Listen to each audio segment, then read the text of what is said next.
খবরের অন্তরালের খবর নিয়ে ক্যালকাটা ডায়ালগস থেকে মনোজ দাস। আজ 12ই ফেব্রুয়ারি।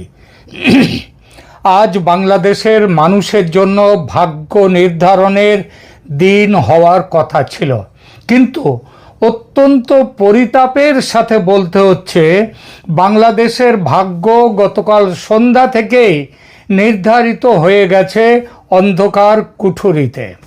গতকাল সূর্যাস্তের পর থেকেই সারা দেশে যে তাণ্ডব আমরা দেখেছি, অর্থের বিনিময়ে ক্ষমতা দখলের রাজনীতি, বুথ দখল, ব্যালটে সিল মারা, ভোট প্রক্রিয়ায় ব্যাপক জালিয়াতি আর সাধারণ ভোটারদের হুমকি, এটা কোনো নির্বাচন নয়, বরং গণতন্ত্রের লাশের ওপর দাঁড়িয়ে এক কুৎসিত ক্ষমতা দখলের উৎসব। আর এই অরাজকতার সামনের সারিতে আমরা কাদের দেখছি? যারা ধর্মের দোহাই দিয়ে উগ্রপন্থা ছড়ায়,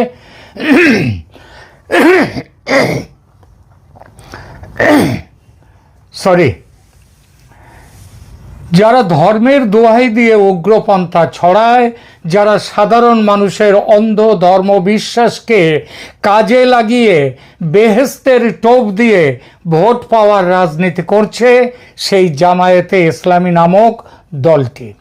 তারা আবারও প্রমাণ করেছে তাদের ডিকশনারিতে সত্যিকারের জনগণের ভালো বলে কিছু নেই, আছে কেবল ভাঁওতাবাজি, মিথ্যা প্রতিশ্রুতি এবং যে কোনো পথে ক্ষমতা দখল করা।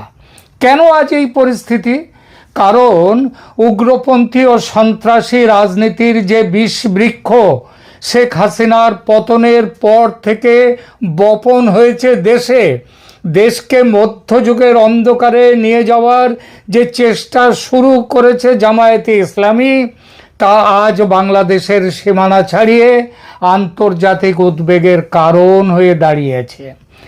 ভারত এবং আমেরিকা, এই দুই পরাশক্তি স্পষ্ট ভাষায় বুঝিয়ে দিয়েছে যে তারা বাংলাদেশে কোনোভাবেই উগ্রপন্থা বা তালিবানি স্টাইলের রাজনীতি বরদাস্ত করবে না। তারা চেয়েছিল বাংলাদেশে একটি free, fair and inclusive election, যেখানে সব দলের অংশগ্রহণ থাকবে। ভারত তার সীমান্তে স্থিতিশীলতা চায়, এই উপমহাদেশের জীবনযাত্রার উন্নতি ঘটাতে চায়, মৌলবাদী সন্ত্রাসের হাত থেকে শুধু নিজে বাঁচা নয়, বাংলাদেশকেও বাঁচাতে চায়। আর আমেরিকা চায় এই অঞ্চলে তার কৌশলগত আধিপত্য, চীনের আধিপত্য হ্রাস করা। এই দুটো দেশই জানে জামাত যদি প্রত্যক্ষভাবে বা পরোক্ষভাবেও ক্ষমতার অংশীদার হয়, তবে এই পুরো অঞ্চল আগ্নেয়গিরির মুখে পড়বে। তাই পর্দার আড়ালের খবর এটাই, পরাশক্তিগুলো বিএনপিকে ক্ষমতায় চাইছে এই নির্বাচনে।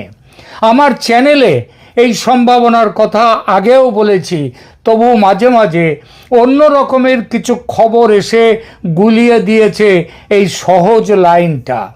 আপনাদের হয়তো মনে আছে, মাত্র কয়েকদিন আগে আমেরিকার ওয়াশিংটন পোস্ট খবর দিয়েছিল আমেরিকা নাকি জামায়াতে ইসলামীকে ক্ষমতায় দেখতে চায়। আপনারা দেখেছেন কিভাবে ঢাকার ব্রিটিশ রাষ্ট্রদূত সারা কুক দিল্লি ছুটে এসেছিলেন ভারত সরকারের থেকে জামাতের পক্ষে সমর্থন চাইতে। ভারত পাত্তা দেয়নি তাকে।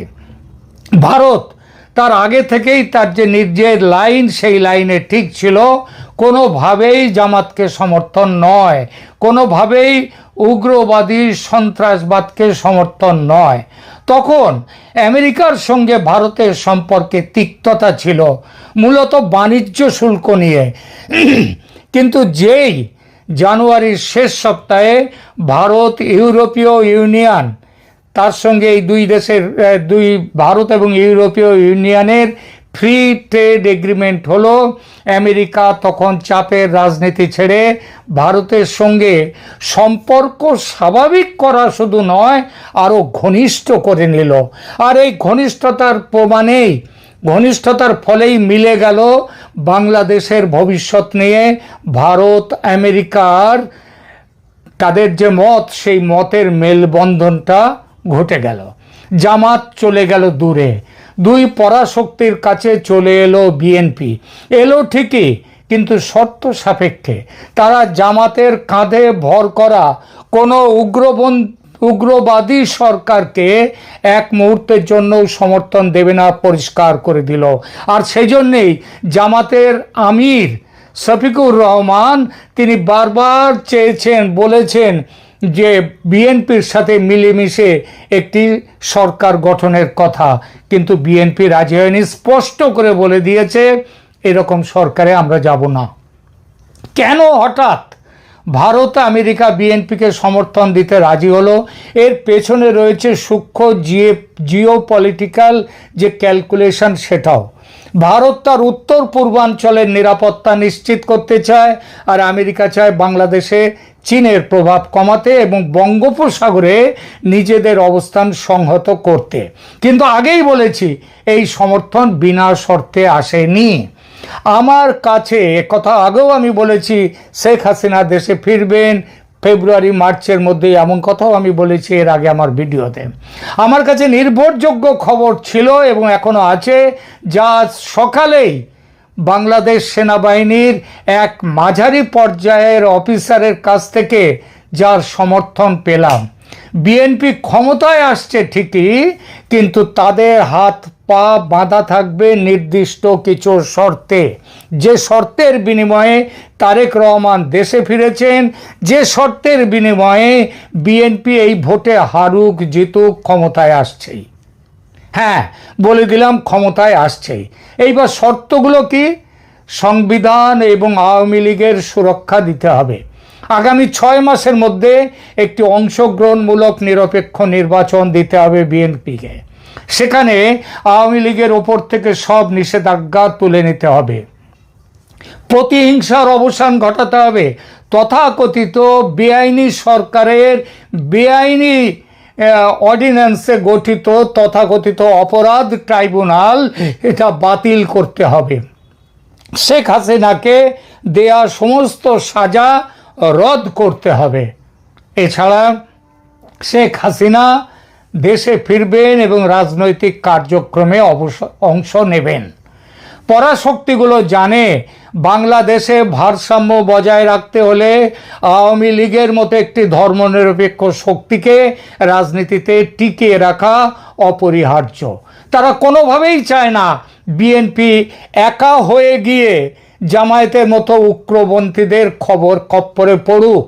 আর বিএনপিও জানে দেশের রাজনীতিতে মূলধারার শক্তি আওয়ামী লীগ না থাকলে, এবং যদি শুধু তাদের প্রতিপক্ষ হিসেবে শুধু জামাত থাকে দেশে, তবে জামাতের উগ্র ধর্মীয় রাজনীতি বিএনপিকে গিলে ফেলতে খুব বেশি দেরি করবে না। গত 18 মাস ধরে সেই গিলে ফেলার রাজনীতি দেখা গেছে। তাই বাঁচার জন্য তাদেরও চাই, বিএনপিরও চাই আওয়ামী লীগকে। বাংলাদেশের রাজনৈতিক ইতিহাস যারা জানেন তাদের বলে বোঝাতে হবে না দেশের ভেতরের ক্ষমতা পরিবর্তনের সেনাবাহিনীর ভূমিকার কথা। শেখ হাসিনার পতন ঘটেছে কোনো গণ অভ্যুত্থানে নয়, পতন হয়েছে সেনা তার পাশ থেকে সরে গিয়েছিল বলে। দুই পরাশক্তির বিএনপিকে সমর্থন দেওয়ার সিদ্ধান্তে সেনা কি চায় তাহলে? এখন তারা কি বিএনপিকে চায়? সেনাবাহিনীর ভেতরের সূত্রগুলোও আজ দিশেহারা ছিল, তবে তারা শেষ অবধি বুঝতে পারছে যে উগ্রপন্থীদের হাতে দেশকে ছেড়ে দিলে আন্তর্জাতিক নিষেধাজ্ঞায় দেশের অর্থনীতি পঙ্গু হয়ে যাবে। তাই দেশপ্রেমিক সেনাবাহিনীও আজ এই সমঝোতার পক্ষে। তারা চায় এমন একটি রাজনৈতিক কাঠামো যেখানে কোনো পক্ষই একচ্ছত্র আধিপত্য বিস্তার করতে পারবে না। উগ্রপন্থী জামাতকে সাইড লাইনে রেখে একটি নিয়ন্ত্রিত গণতন্ত্র প্রতিষ্ঠার এই যে ছক ভারত ও আমেরিকা যৌথভাবে এঁকেছে, তা এখন চূড়ান্ত বাস্তবায়নের পথে। সেনা কি প্রকাশ্যে বলেছে তারা বিএনপিকে স্বীকার করবে? একদমই নয়। তবে কিছু কথা বলতে হয় না, বুঝে নিতে হয়।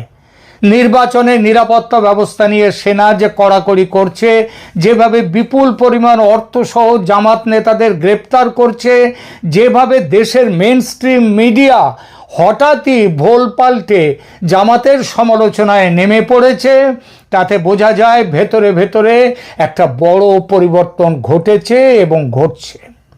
আজকের এই প্রহসনের নির্বাচন হয়তো কাউকে ক্ষমতায় বসাবে, কিন্তু তা দীর্ঘস্থায়ী হবে কিনা তা নির্ভর করছে এই কঠিন শর্তগুলো পালনের ওপর। কাউকে মানে বিএনপিকে ক্ষমতায় বসাবে, এ কথা তো বলেছি। জামায়াত যে সন্ত্রাসী কায়দায় ভোট ডাকাতি করছে তা তাদের শেষ মরণ কামড়। বিশ্ব শক্তি তাদের প্রত্যাখ্যান করেছে এবং খুব শীঘ্রই তাদের এই উগ্রপন্থার হিসাব দিতে হবে। গত 18 মাস ধরে দেশে যা করেছে তার হিসাব দিতে হবে। বাংলাদেশের মানুষ অকারণ রক্তক্ষয় চায় না, চায় শান্তি, স্থিতিশীলতা, চায় এমন এক বাংলাদেশ যেখানে শেখ হাসিনা বা বিএনপি যেই থাকুক উগ্রপন্থার কোনো স্থান হবে না, দেশের মুক্তি সংগ্রামের বিরোধিতা হবে না, মুক্তিযুদ্ধের যে গৌরব সেই গৌরব অটল থাকবে। দেশের সার্বভৌমত্ব রক্ষা করতে হলে পরাশক্তিদের এই জিওপলিটিক্যাল বাস্তবতাকেও